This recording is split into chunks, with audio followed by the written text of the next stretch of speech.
या दुग्धापि न दुग्धेव कविदोग्ध्रभिरन्वहम् हृदि नः सन्निधत्तां सा सूक्तिधेनुः सरस्वती। श्रीगुरुभ्यो नमः। वन्दे संस्कृतमातरम्। सर्वेभ्यः नमांसि शुभसायं च। केनापि महोदयेन कैशिकी वृत्ति इति पदस्य विषये पृष्टम्। नाट्यशास्त्रम् अहम् उक्तवती, it's an encyclopedia. Anything pertaining to dance, drama, music तत्र अस्ति। कैशिकी वृत्ति, देयर आर 4 टाइप्स ऑफ वृत्ति. वृत्ति in Natyashastra means the dramatic style. भारती वृत्तिः इति अस्ति, यत्र अधिक संभाषणं भवति. It is more of verbal dialogue. यत्र भवति भारती वृत्तिः इति. कैशिकी वृत्तिः इति यत्र शृङ्गाररसः, very graceful movements. The conversation also will be very very delicate, like very soft. Anantaram Arabhati vrittihi, where you want to show that heroism, there it is Arabhati vrittihi. Then Satvati vrittihi, a sort of तत्र किं भवति, emotional यदा तथा भवति तत्र सात्वती वृत्तिः. These are all again technical terms used in Natya Shastra. And I wanted to mention one more thing here. Tatra artha prakritayah iti asti. You need not worry about these technical terms. Just listen. There are how a story is made, how it can be drama or movie or anything. From a bija state, first stage is called bija, then bindu, then pataka, prakari, then karyam. So karyam will be the phala prapti, the final result, the climax, you can tell. Bija is, it's sowing the seed. Atra Yaugandarayanaः आश्रमम् आगतवान् अस्ति, ततः अस्य कथायाः आरम्भः भवति. So that is called as bija. Bindu as a drop of oil in water, just as it expands. यथा तस्य विस्तारः भवति, कथायाः विस्तारः भवति. पताका इति तत्र किं भवति, मध्ये मध्ये प्रासङ्गिककथा भवति. इदानीं सामान्यतः रामायणे शबर्याः कथा वा सुग्रीवस्य कथा मध्ये भवति खलु, मूलकथायाः यत् पोषकं भवति तथा. प्रकरि अपि तथैव. कार्यम् इति अन्तिमं, यत्र फलप्राप्तिः, उद्दिष्टफल, सः कविः यदुद्दिश्य नाटकं रचयति तस्य अन्तिम स्तरे तस्य फलं दृश्यते. So these are called as artha prakritis. Like National School of Drama, tatra prayah sarvatra etadrisha granthanam anuvadam upayujye. Even to this day it is so amazing that Bharata's Natya Shastra प्रायः बहु पूर्वं, सहस्राधिकवर्षेभ्यः पूर्वं यद् रचितम्, इदानीन्तनकाले अपि प्रस्तुति तस्य मौल्यम् इतोपि अस्ति, इतोपि अधिकम् अस्ति, अग्रे अपि भविष्यति. तादृशी कृतिः अस्ति.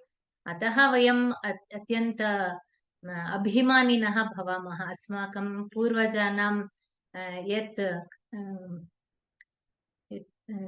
दायित्वम् अथवा यत् दत्तमस्ति अस्मभ्यं, वयम् अत्यन्त भाग्यशालिनः इति चिन्तयामः. अस्तु, अनन्तरम् अन्यदेकं प्रश्नं पृष्टवान्. अंक is also a scene as well as one type of रूपक. संस्कृत भाषायां कदाचित् एकैकपदस्य अर्थाः नानार्थाः भवन्ति.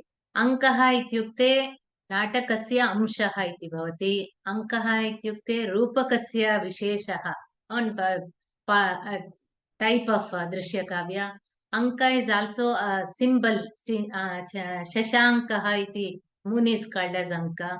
भिन्न भिन्न अर्थाः भवन्ति. प्रसङ्गानुसारेण, प्रसङ्गवशात् वयम् अत्र एषः अर्थः इति निर्णेतुं शक्नुमः.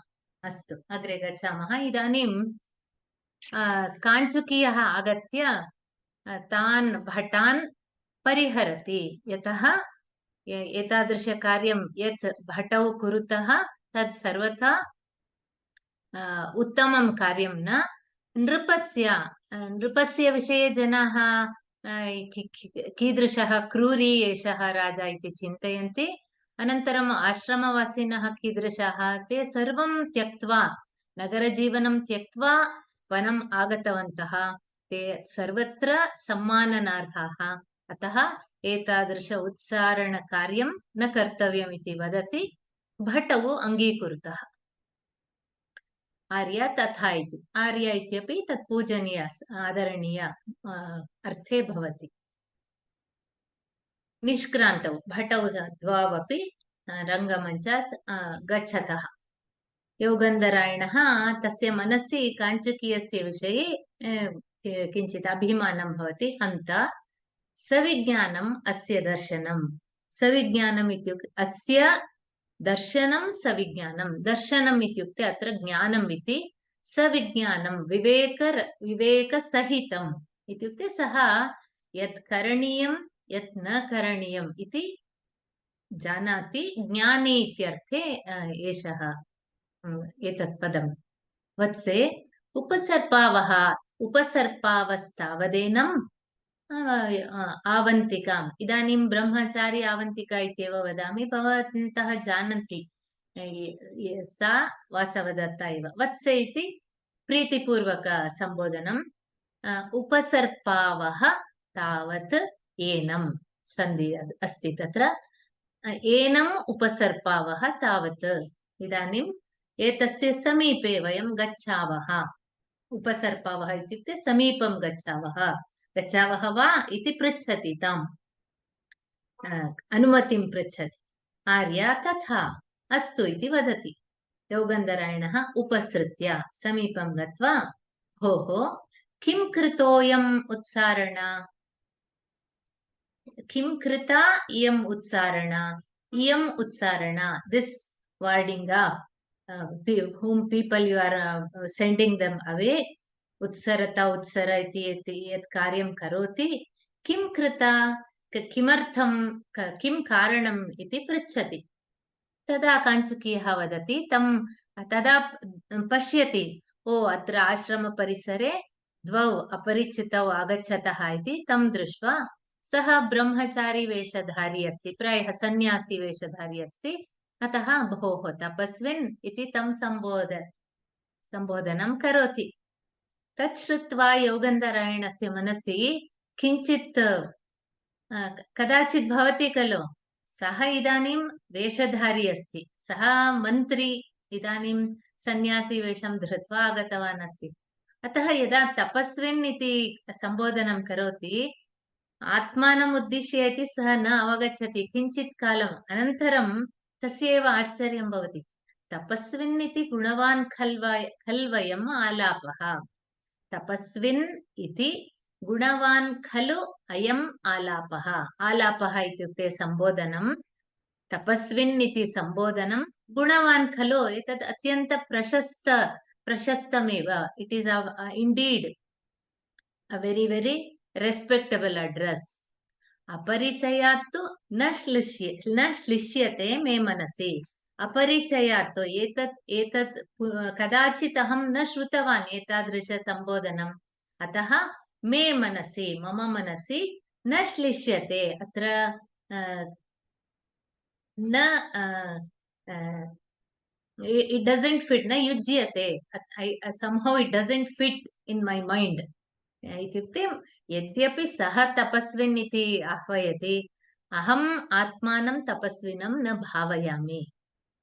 काञ्चुकीयः भोः, इदानीं तत्र सः सर्वान् उद्दिश्य वदति, भोः श्रूयताम्, एषा खलु गुरुभिः अभिहितनामधेयस्यास्माकं महाराजदर्शकस्य भगिनी पद्मावती नाम। सैषा नो महाराजमातरं महादेवीम् आश्रमस्थामभिगम्यानुज्ञाता तत्र भवत्या राजगृहमेव यास्यति। तदद्यस्मिन्नाश्रमपदे वासोऽभिप्रेतोऽस्याः तद्भवन्तः। सः इदानीं तत्रत्य वृत्तान्तं वदति। तत्र किमर्थं भटाः आगताः आश्रमपरिसरे इति सर्वं वदति, कारणं वदति। भोः श्रूयताम्, सर्वे शृण्वन्तु। एषा खलु, एषा इति तत्र प्रायः अग्रे पद्मावती आगच्छन्ती अस्ति। एषा खलु गुरुभिः अभिहितनामधेयस्य अस्माकं महाराजदर्शकस्य भगिनी पद्मावती नाम।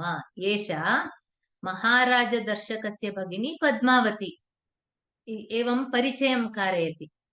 एषा का आगच्छन्ती अस्ति? अस्माकं महाराजः दर्शकः। दर्शक इति केन नामधेयं कृतं? गुरुभिः अभिहितनामधेयस्य। गुरुभिः अभिहित इत्युक्ते अत्यन्त योग्यरीत्या सः गुरुभिः कथितस्य नामधेयस्य अस्माकं महाराज, सः केवलं नाम स्वीकृत्य वक्तुं न इच्छति, यतः सः महाराजः दर्शकः।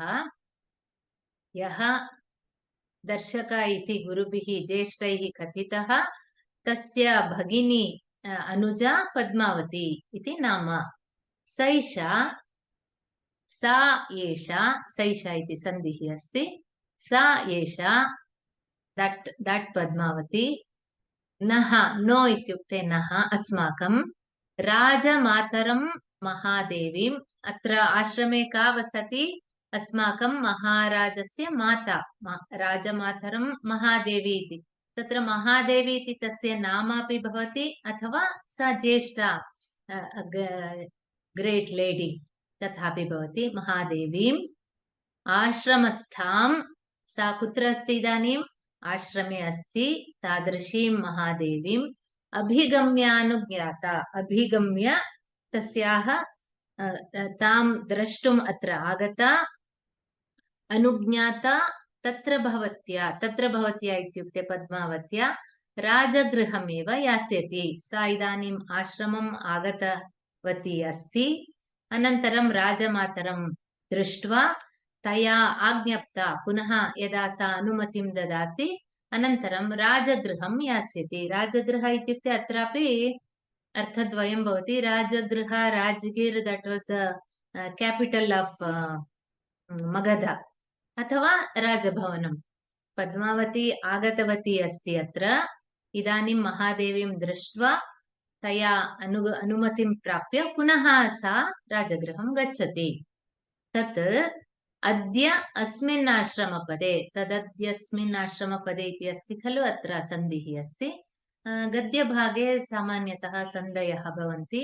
तत् कारणात् अद्य अस्मिन् दिने अस्मिन् आश्रमपदे वासः अभिप्रेतः अस्याः। प्रायः महादेवी ताम् एकदिनं तत्रैव स्थातुं सूचितवती, अतः अस्मिन् आश्रमपदे वासः अभिप्रेतः, अत्र उद्दिष्टः एषः। अत्रैव उषित्वा, आश्रमे उषित्वा अनन्तरं स्वगृहं गच्छति। अतः तद्भवन्तः तत्र किं करणीयं भवता इति? तीर्थोदकानि समिधः कुसुमानि दर्भान् स्वैरं वनादुपनयन्तु तपोधनानि धर्मप्रिया नृपसुता न हि धर्मपीडाम् इच्छेत् तपस्विषु कुलव्रतमेतदस्याः। तीर्थोदकानि समिधः कुसुमानि दर्भान् स्वैरं वनादुपनयन्तु तपोधनानि। अत्र वनात् उपनयन्तु सन्धिः अस्ति। वनात् प्लस् उपनयन्तु। धर्मप्रिया नृपसुता न हि धर्मपीडाम् इच्छेत् तपस्विषु कुलव्रतमेतत् अस्याः। एतद् अन्वयं वदामि। तीर्थोदकानि समिधः कुसुमानि दर्भान् तपोधनानि वनात् स्वैरम् उपनयन्तु। धर्मप्रिया नृपसुता तपस्विषु धर्मपीडां न हि इच्छेत्। पुनरेकवारं वदामि। धर्मप्रिया नृपसुता तपस्विषु धर्मपीडां न हि इच्छेत्। धर्मप्रिया नृपसुता तपस्विषु धर्मपीडां न हि इच्छेत्। पुनरेकवारं वदामि। धर्मप्रिया नृपसुता तपस्विषु धर्मपीडां न हि इच्छेत्। कीदृशी नृपसुता इति दिस् इस् एन् adjective. धर्मप्रिया नृपसुता तपस्विषु धर्मपीडां न हि इच्छेत्. एतत् कुलव्रतम् एतत् इति अत्र कुलव्रतम् एतत् अस्याः एतत् दिस् धर्मपीडां या न इच्छति अस्याः कुलव्रतम्.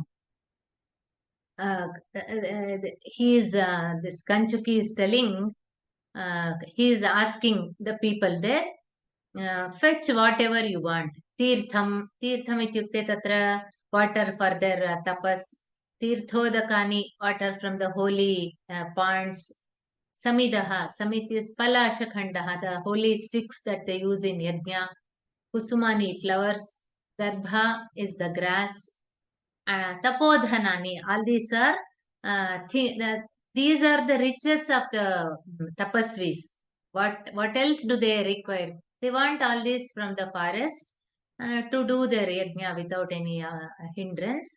Ataha svairam vanat upanayanti, at your pleasure.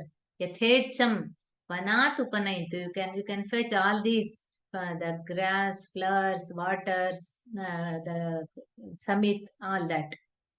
Okay, and what else? Dharmapriya Nrupasuta, our princess, who is very who that means the law is cherished by the princess. She is a very righteous princess. Tapasvishu dharmapidam nahi iched. She will never ever tolerate any trouble for the tapasvis. And etat asyaha kulavratam. This has been a vow by her family. अर्थं पश्यामः इदानीं पुनः सुलभमेव अस्ति तथापि एकवारं वदामि. सः काञ्चुकीयः तत्रत्यान् उद्दिश्य वदति, हे तपस्विनः, तीर्थोदकानि अत्र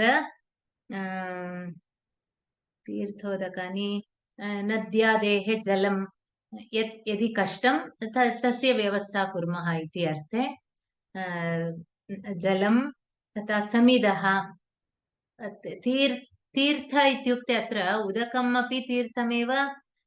तीर्थ इत्युक्ते श्रेष्ठ, यत् ते नदी क्षेत्रे नद्यादिषु यत् जलम् इच्छन्ति तत् इति. अतः तीर्थोदकानि एकपदं भवति. समिदः इत्युक्ते पलाशतरोः लघु शाखा खण्डानि समिदः. कुसुमानि पुष्पाणि. दर्भाः तत्र कुशा इति, that was the grass that was used for their tapas.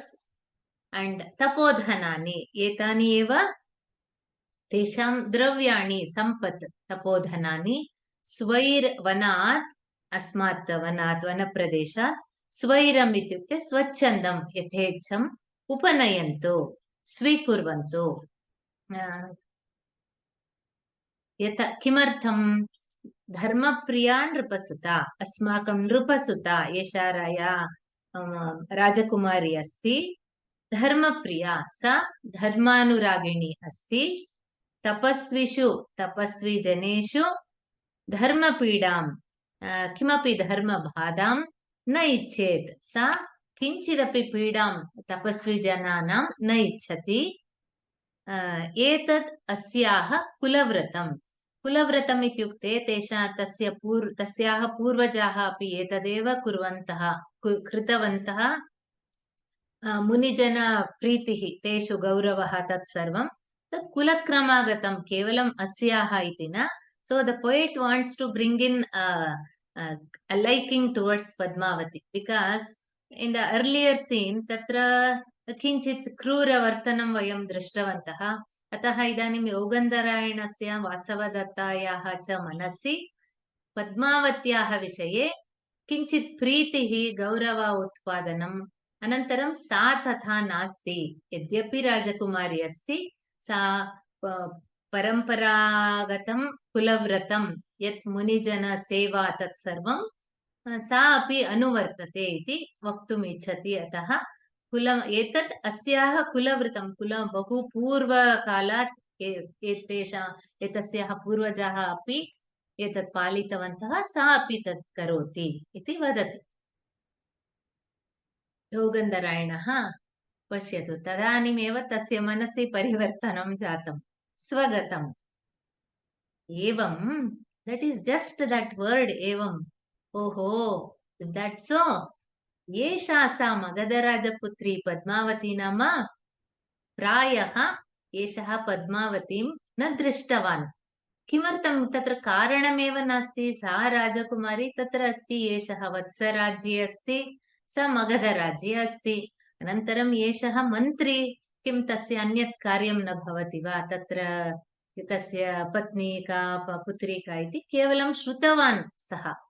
अतः तस्य महान् सन्तोषः भवति। एवम् एवमिति स्वगतं सः स्वमनसि वदति। दिस् स्वगतम्, it is always vocating the thoughts of thoughts for the sake of the audience. यतः सः मनसि यत् चिन्तयति दर्शकैः तत् ज्ञातव्यं खलु, अवगन्तव्यम्.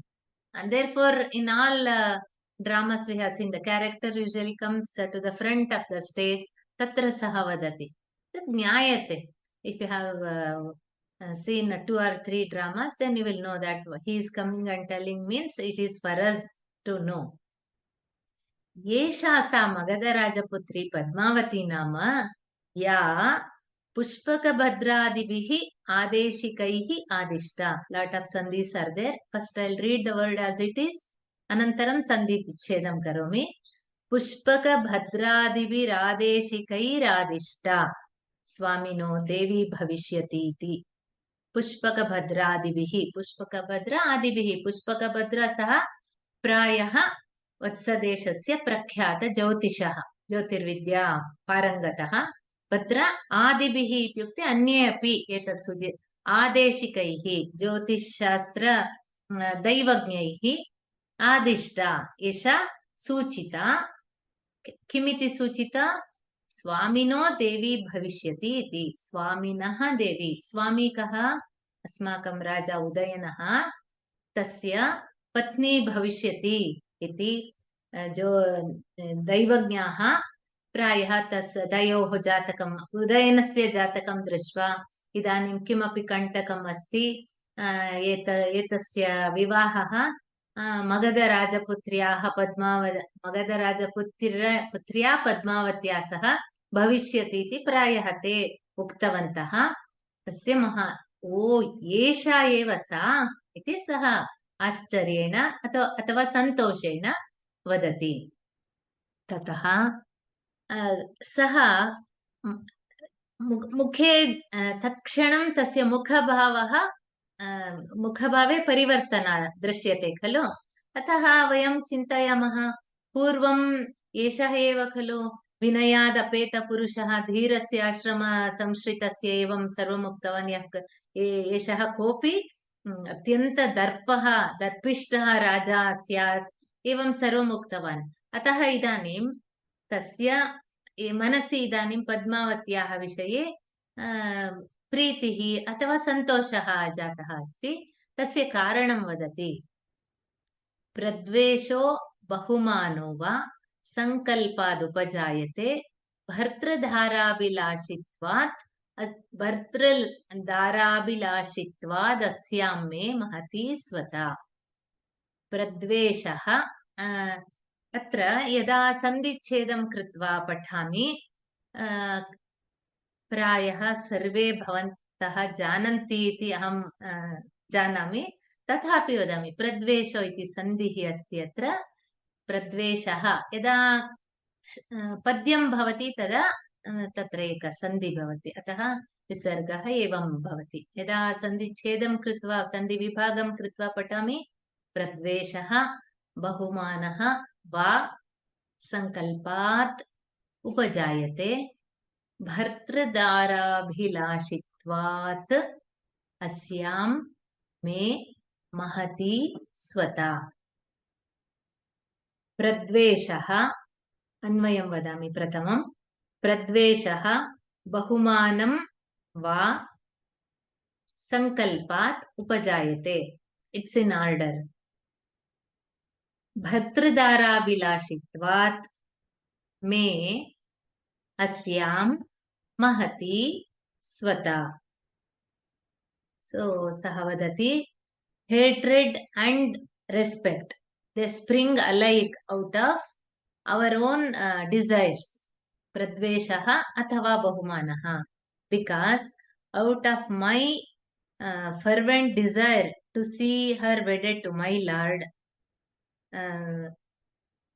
it springs up in my mind a feeling of great devotion towards her.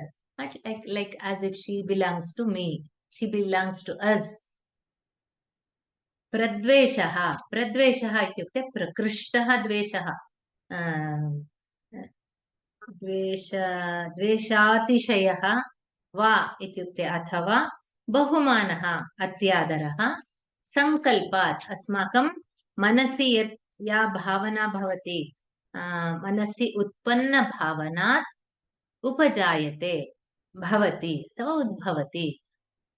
यदि द्वेषः अथवा अत्यन्तप्रीतिः तत् कथं भवति? अस्माकं मनसि तेषां विषये या भावना अस्ति तेन अनुगुणेन एतद्वावपि भवति. यादृशी भावना, यद्भावं तद्भवति इति वदामः खलु, तथा. अनन्तरं कारणं वदति, भर्तृधाराभिलाषित्वात्. एषा का? भर्तृदारा. भर्ता इत्युक्ते स्वामी, दाराः, दाराः इत्युक्ते पत्नी. एतत् पदं नित्य बहुवचने अस्ति, नित्य बहुवचनं पुल्लिङ्गे अस्ति. दाराः मीन्स् वैफ्. दिस् वर्ड् दाराः इति कुत्रापि न प्रयोगः भवति. दाराः इत्येव बहुवचने भवति. सः पुल्लिङ्गशब्दः. पत्नी इति स्त्रीलिङ्गे अस्ति. कलत्रम् इति अस्ति, तद् नपुंसकलिङ्गे. पदत्रयमपि पत्नी सूचकपदानि एव. किमर्थं तत्सर्वम् अत्र न पृच्छन्तु. भर्तृदारा अभिलषित्वात्. एषा का? मम भर्ता स्वामी उदयनः यः अस्ति तस्य पत्नी अभिलषित्वात्. सः तस्य पत्नी भविष्यति इति कारणेन मे मम मनसि अस्यां पद्मावत्याः विषये महती स्वता. महती अत्यन्त, स्वता इत्युक्ते आत्मीयता. इदानीं मम मनसि पद्मावतीं दृष्ट्वा किमर्थं मम पूर्वतनी भावना व्यत्यस्ता? यतः एषा एव पद्मावती इति ज्ञातं, कारणं ज्ञातम्. अनन्तरम् एषा पद्मावती मम महाराजस्य पत्नी भविष्यति इति दैवज्ञैः उक्तं खलु. अतः अस्याम् एषा अस्मदीया इति भावना उत्पन्ना. इदानीं वासवदत्ता तत्रैव सापि अस्ति खलु. अवगुण्ठन, शी has that veil, she has covered her face. सर्वे द्रष्टुं, यतः सा किञ्चित् प्रायः इदानीमपि उत्तरभारते सा तथैव अस्ति वस्त्रं, तेषां वेषम्. अतः सा एवम् अवगुण्ठनम् एवं कृत्वा मनसि सा चिन्तयति, राजदारिकेति श्रुत्वा भगिनिका स्नेहोऽपि मे अत्र सम्पद्यते. राजदारिका इति, राजदारिका इत्युक्ते पुत्री, दारिका इत्युक्ते पुत्री. राजपुत्री इति श्रुत्वा, इति ज्ञात्वा, श्रुत्वा इति सः उक्तवान् खलु, एषा दर्शकस्य भगिनी इति. अतः श्रुत्वा भगिनिका स्नेहः अपि मे अत्र सम्पद्यति. एतां दृष्ट्वा ममापि मनसि, यतः एषा, अहमपि राजकुमारी, एषापि राजकुमारी, समानशीलव्यसनेषु सख्यम् इति अस्ति खलु. Friendship always happens when you have this, we call it as wavelength, vibes and all they tell. भगिनिका स्नेहः, मम मनसि एषा अस्मदीया इति, यथा योगन्धरायणः स्वता इति वदति, आत्मीयता इति, एषापि तथैव वदति भगिनिका स्नेहः. यथा एषापि मम अनुजा, मम सहोदरी इति मे अत्र मम मनसि सम्पद्यते। अत्र तादृशी भावना, महती प्रीतिः मम मनसि उत्पन्ना भवति। ततः प्रविशति पद्मावती सपरिवारा चेटी च। सा तु राजकुमारी, अतः तया सह सख्यः, चेटी इति सखी, सेविका आगच्छन्ति। चेटी मार्गं दर्शयति। एतु एतु भर्तृदारिका इदमाश्रमपदं प्रविशतु। So she is entering the stage. यदा नाटकं वयं श्रव्यत्वेन शृणुमः, श्रोतारः श्रोतृभिः भवद्भिः किं करणीयम्? Lot of visualization. वयं तु बहुत्र एतत् कुर्मः। इदानीं योगाभ्यासं यदा कुर्मः, ध्यानं, तदा सः वदति एवं चिन्तयतु, सर्वं भवतः चिन्ताः सर्वे अपगताः, एवं सर्वं वदति खलु। तथा वयं चिन्तयामः, तदा मनसि तथैव भावयामः, कापि चिन्ता नास्ति, सर्वं सुखमयम् अस्ति इति चिन्तयन्तु इति। अत्र किं रङ्गमञ्चः, तत्र पद्मावती प्रविशति। सहृदयाः इत्युक्ते के? समानहृदया, समानं हृदयं येषां ते। यदा तत्र नाटकं तत्र प्रदर्शितं भवति, सा आगच्छन्ती अस्ति। इदानीं दर्शनं नास्ति, केवलं श्रवणम्। अत्र अन्यदेकं सौलभ्यम् अस्ति। यद्यपि एतद् दृश्यकाव्यं श्रव्यकाव्यत्वेन अत्र अनुभवामः।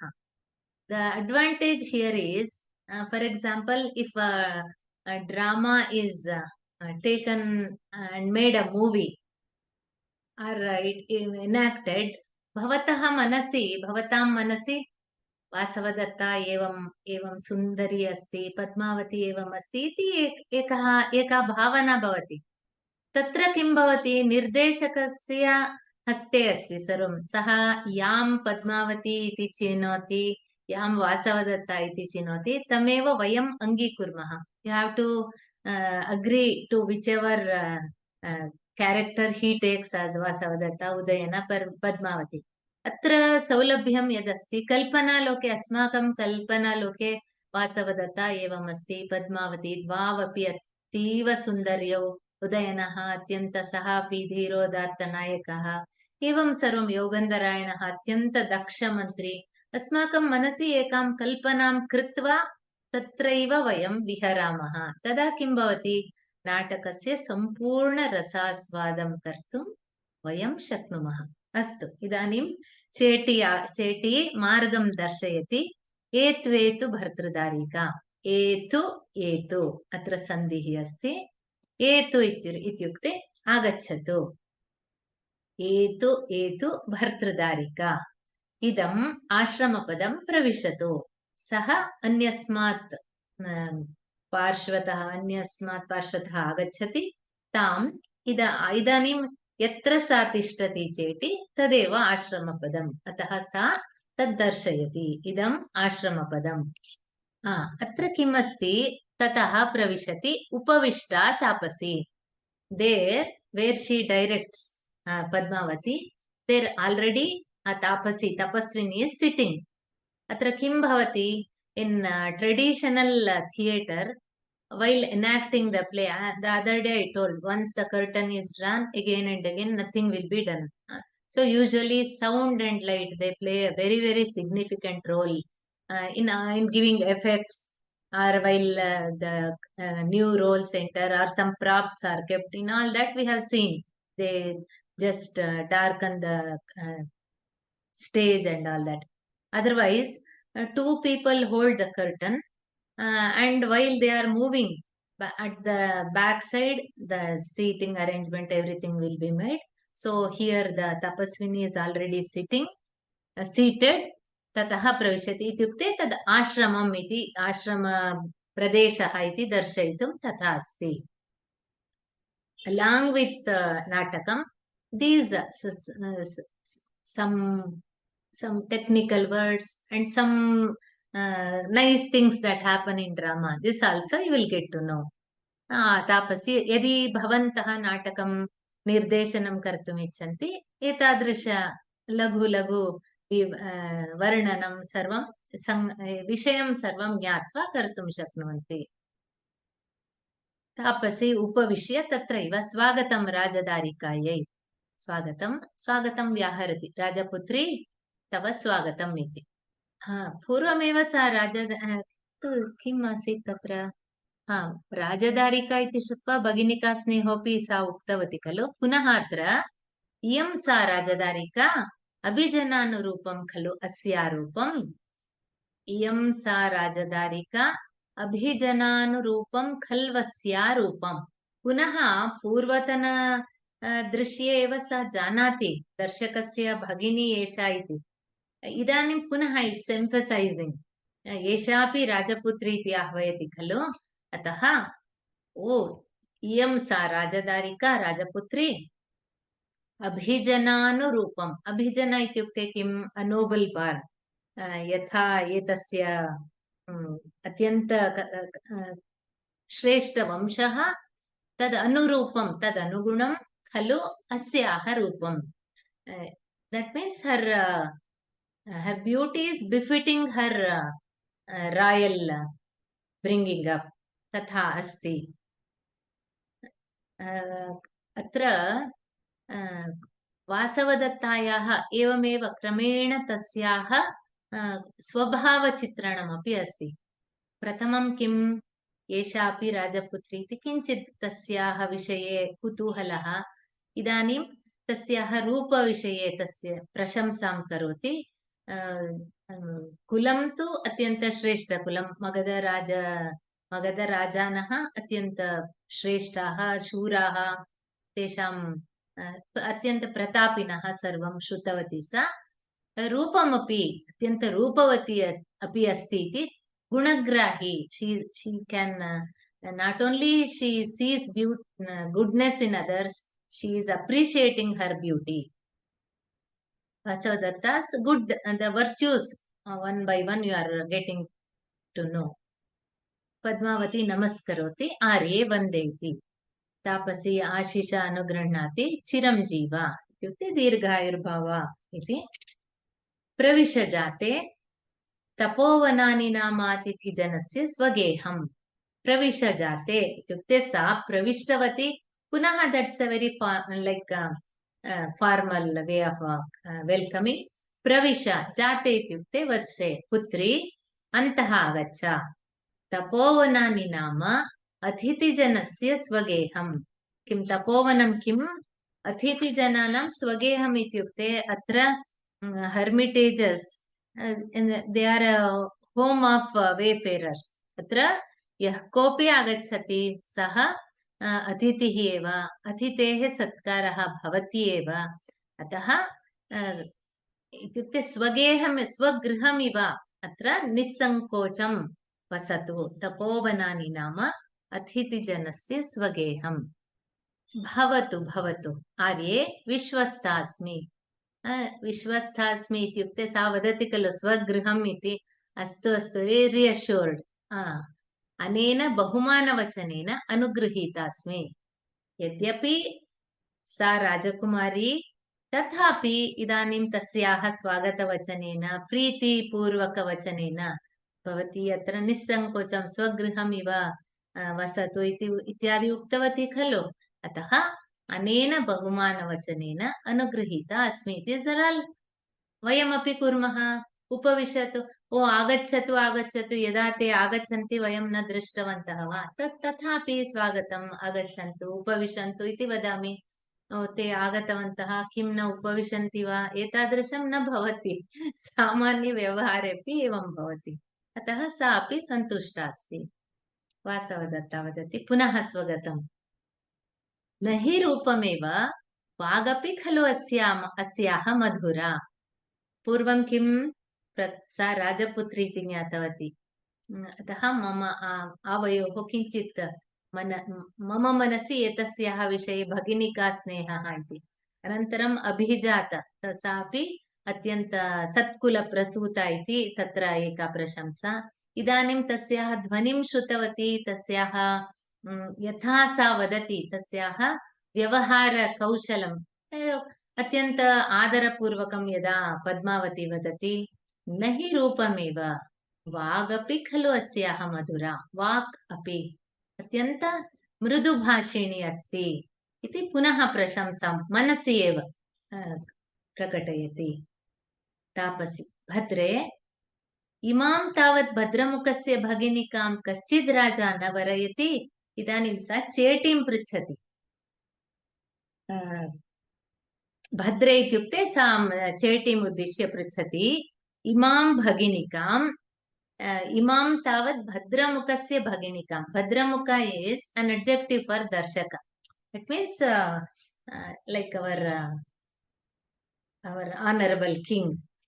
Imam, this Bhaginikam, this sister of our king, कश्चिद् राजा न वरयति। कश्चिद् राजा न वरयति इत्युक्ते एतस्याः विषये कोऽपि विवाहप्रस्तावः किम् आगतम् अस्ति वा इति, अथवा कश्चित् राजा न वरयति इत्युक्ते केनचित् राज्ञा सह पद्मावत्याः विवाहसम्बन्धः किमपि तथा आगतं वा इति पृच्छति। तां चेटीं पृच्छति।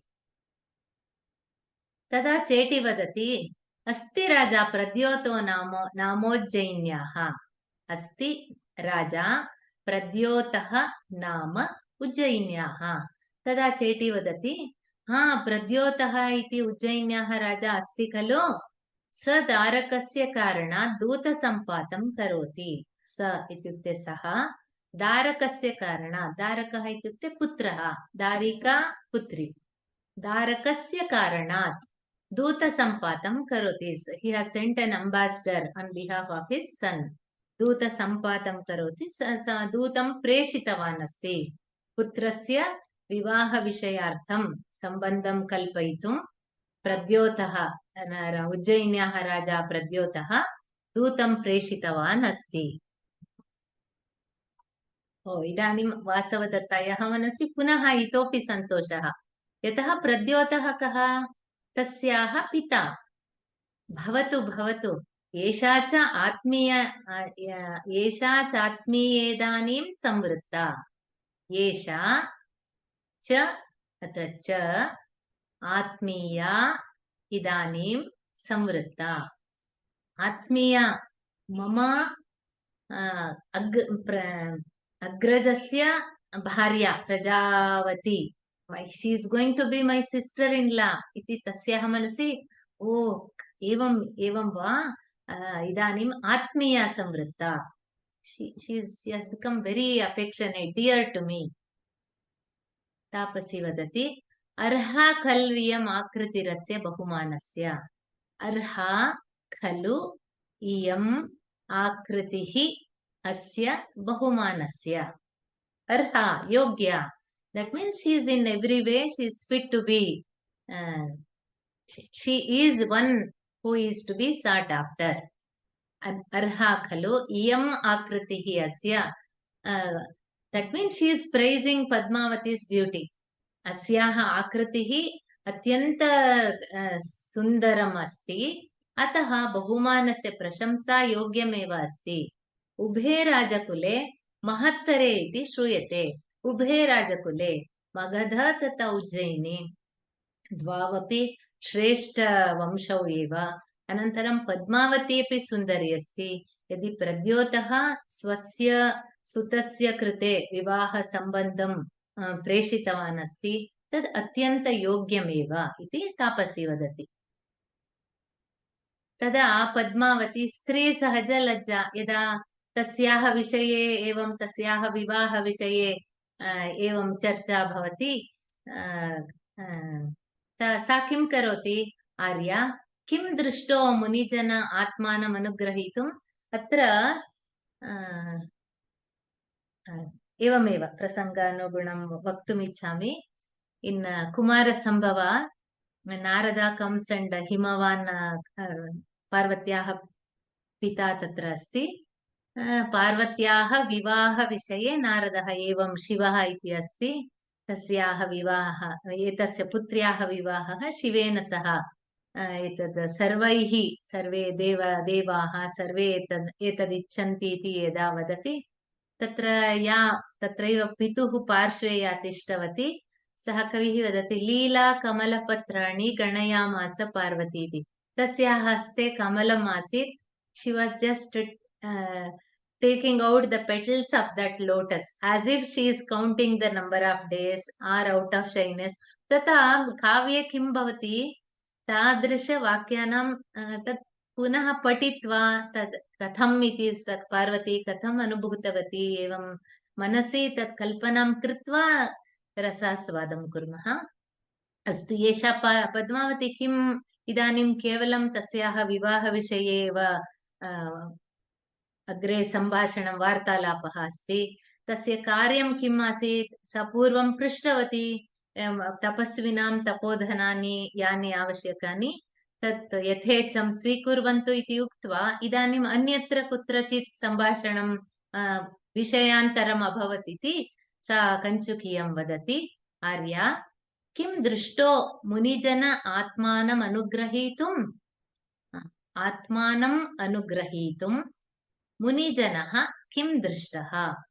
आत्मानम् अनुग्रहीतुम् इत्युक्ते माम् इति सा अनुग्रहीतुम् इदानीम् अहं किम् उक्तवती तपोधनानां साहाय्यं कर्तुम् इच्छामि, अतः अस्मात् आश्रमात् यदिच्छन्ति तत् स्वीकुर्वन्तु इति उक्तवती। मुनिजनः किं दृष्टः, कोऽपि तादृश साहाय्यम् इच्छन् कोऽपि आगतवान् अस्ति वा मुनिजनः किं दृष्टः। अभिप्रेतप्रदानेन तपस्वी जन उपनिमन्त्र्यतां तावत् कः किमत्रेच्छति इति।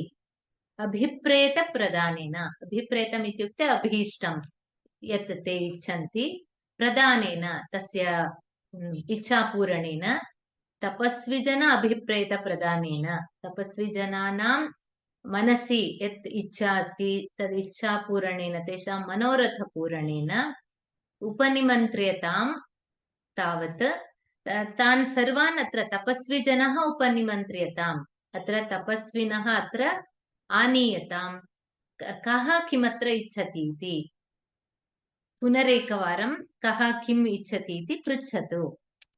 काञ्चुकीयः पुनः तस्याः अभिप्रायं सर्वत्र श्रावयति। यदभिप्रेतं भवत्या भो भो आश्रमवासिनः तपस्विनः शृण्वन्तु भवन्तः, इहात्र भवति मगधराजपुत्री अनेन विसृम्भेणोत्पादितविसृम्भः धर्मार्थमर्थेनोपनिमन्त्रयते।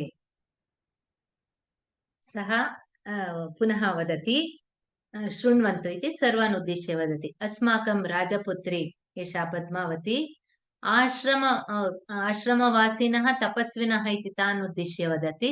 शृण्वन्तु भवन्तः सर्वे अत्र आकर्णयन्तु। इह अत्र भवति मगधराजपुत्री, अस्मिन् आश्रमे मगधराजपुत्री पद्मावती या आगता अस्ति, अनेन विश्रम्भेन, विश्रम्भ इत्युक्ते विश्वासः। इदानीं भवन्तः अस्यां विश्वासं प्रीतिं दर्शितवन्तः, तेन विश्वासेन एतस्याः मनसि अपि पुनः विश्वासः अथवा प्रीतिः उत्पन्ना अस्ति। So with the confidence engendered by your confidence, she invites all of you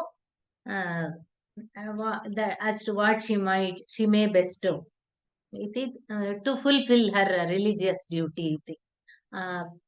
मगधराजपुत्री अनेन विस्रम्भेण उत्पादित विस्रम्भा, भवता यः विश्वासः प्रीतिः दर्शिता तेन पुनः तस्यामपि विश्वासः जनितः, तेन विश्वासेन अथवा प्रीत्या आदरेण धर्मार्थम् इत्युक्ते धर्मकार्यम् अर्थेन उपनिमन्त्र्यते। अर्थम् इत्युक्ते किम्, इदानीं किमपि दातव्यवस्तु तेन उपनिमन्त्र्यते, तत् किमपि तस्य प्रत्युपकारं कर्तुम् इच्छति। अत्र स्थगयामः। अभिहितम् इत्युक्ते अभीष्टम् इति। स्वैरं मीन्स् यथेच्छं. यस्, इट् इस् one word. अस्तु, लावण्य. नमस्ते भगिनी। नमस्ते. वासवदत्तायाः अवगमनेन वयं ज्ञातुं शक्नुमः सा यौगन्धरायणस्य चिन्तां न ज्ञातवती इति। इत्युक्ते सत्यं, आ, सः अग्रे किं करिष्यति इति सा न जानाति। इत्युक्ते एवमेव किमपि भवत्या साहाय्यं करणीयम् इति सः उक्तवान् अस्ति। किम् उद्दिश्य अत्र आगतं सा? इत्युक्ते आश्रमम् आगतं सा पद्मावतीं पश्यामः किमर्थमिति। मेलनार्थं न वा? प्रायः स्यात् भगिनी, अहमपि न जानामि। अस्तु। लक्ष्मी, लक्ष्मी अस्ति वा? अस्मि अस्मि। वदतु तत्र भगिनी। श्लोकः अस्ति खलु, प्रद्वेषो बहुमानो वा। तत्र भर्तृदारा अभिलाषी इति उक्तवती खलु। दाराः विषये किञ्चित् वक्तुं शक्यते वा पुनरेकवारं? किं दाराः इत्युक्ते पत्नी। हाँ। दाराः इति किन्तु पत्नी न, दारः इति कदाचित् प्रयोगः न भवति। नित्यबहुवचनम् इत्युक्ते सर्वदा दाराः इत्येव भवति। यद्यपि पदं बहुवचने अस्ति, अर्थः एकवचने एव। पत्न्यः, वैव्स् इति न। दाराः इत्युक्ते एका एव पत्नी। तद्विशिष्टं संस्कृतभाषायाम् उक्तवती खलु, कलत्रम् इति नपुंसकलिङ्गे अस्ति पत्नीवाचकम्। Patni, it's a feminine gender word. Still, it has words in Pullinga as well as Napumsakalinga. Kintu Daraha padam bahuvachanam sarvada. पुल्लिङ्गः भवति खलु, अतः एव किञ्चित् धन्यवादः भगिनी। अस्तु, स्वागतम्। महोदयः कोऽपि मीता अस्ति वा? नमस्ते महोदय। नमस्ते। अभिहित नामधेयस्माकं एकवारं स्पष्टं कर्तुं शक्यते? अभिधेय इत्युक्ते नाम, अस्माकम् अवर्। Okay. So ma'am, the whole word, what does it mean in the reference in the कुत्र श्लोके दृष्टवती वा अथवा प्रथम अथवा द्वितीय स्लाइड मध्ये अस्ति? एषा खलु गुरुभिरभिहित नामधेय, तत्र खलु एषा खलु गुरुभिरभिहित नामधेयस्यास्माकम् इति।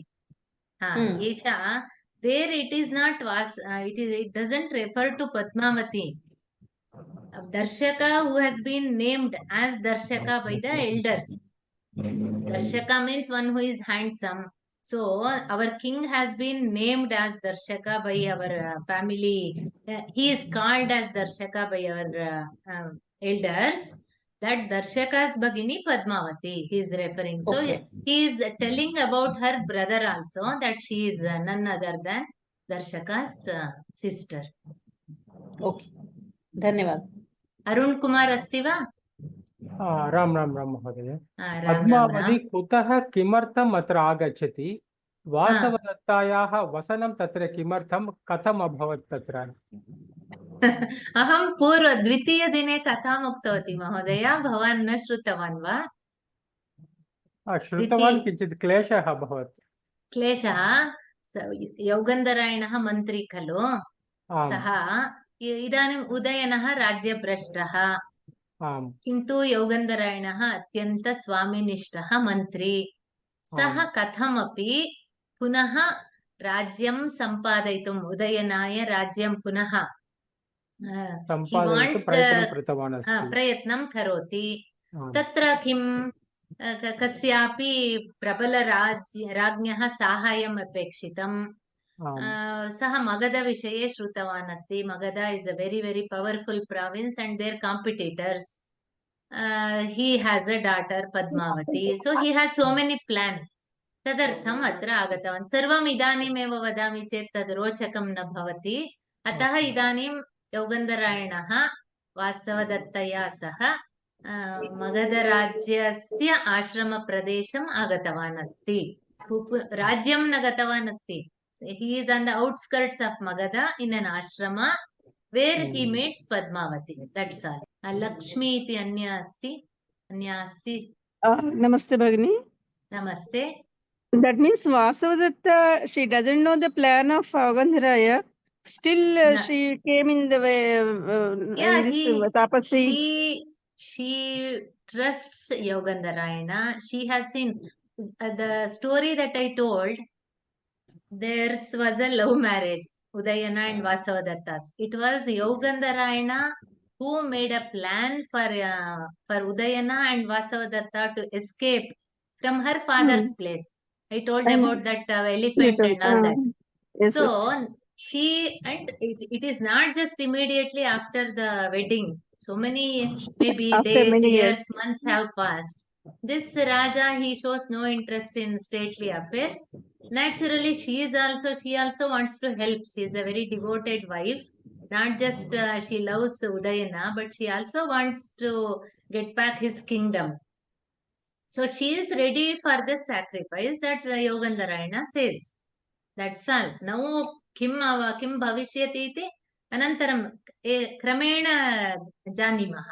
Tatham Oh, that's why purnam she is thinking Padmavati is suitable for her brother, and her father is. No, because that alliance, that the marriage proposal was told by the Cheti, not usually when the girl is to be married, so many alliances come. Tatha pradyotasyapi agatamasti. So she doesn't know that Gandharaya is trying to marry her Padmavati to Udayana.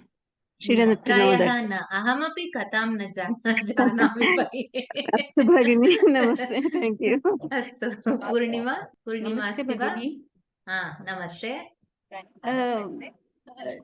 Bahuni long words are there in this So when in today's chapter. Yes. I usually first I read it as it is, and then I split the sandhis and read.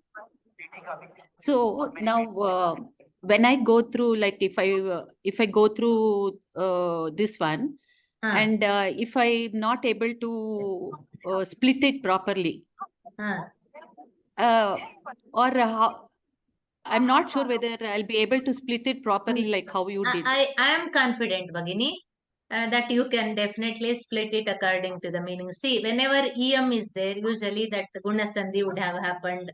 Saisha, sa esha, pridhi. Sandhi nama vismarato. Vismarato ityukte, that is not very important here. But as you know the context, slowly and if you are attentive in the class also, when you read it again, definitely I'm sure you can split it. Okay, I will try. I'll Astu. try and No chet, I have requested Vyoma people to put the entire PDF. You can take a photocopy. You can just keep it handy while I am explaining. A pencil in your hand. So whenever I am splitting the sandhi, you can put a comma wherever the sandhi is there. So that is also advisable. Tathapi kartum shakyate. No chet sandeha samanya jnanena यद्यपि पदं दीर्घं दृश्यते काठिन्यं नास्ति भगिनी मन्दं मन्दं पठतु तदा ज्ञायते अस्तु धन्यवादः अस्तु प्रश्नाः समाप्ताः सर्वे भवन्तु सुखिनः सर्वे सन्तु निरामयाः सर्वे भद्राणि पश्यन्तु मा कश्चित् दुःखभाग् भवेत् ॐ शान्ति शान्ति शान्तिः धन्यवादाः शुभरात्रिः अन्या एका सूचना when I unmute the people who have raised their hand after your question is answered, please mute your system because from the background I am listening some voices. Prayah Lakshmyaha tata asti iti manye. Please mute after your doubt is clarified. अस्तु वा? मिलामः। शुभरात्रिः, धन्यवादाः।